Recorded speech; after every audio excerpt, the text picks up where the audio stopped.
Welcome back! Today we're making Soup! Spicy okra soup! Okay guys, let's get to it. I'm going to brown onion, garlic, and celery in a pan with some water. Cook it just till the onions start to turn brown and translucent.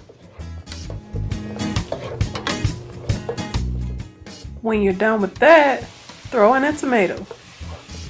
Add some marinara sauce. I have a recipe for one. I'll put the link in the description.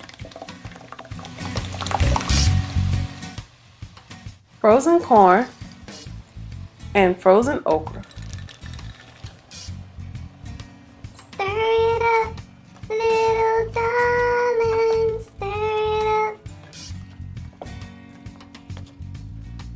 The seasoning I'm going to use is sea salt, Italian seasoning, cayenne pepper, and a jalapeno pepper.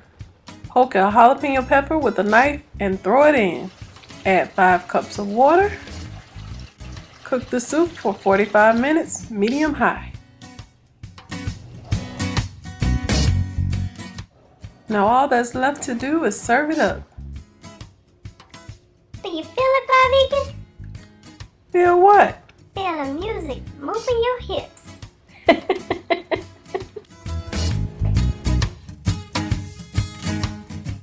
If you like this video, give it a thumbs up. Share with a friend. And don't forget To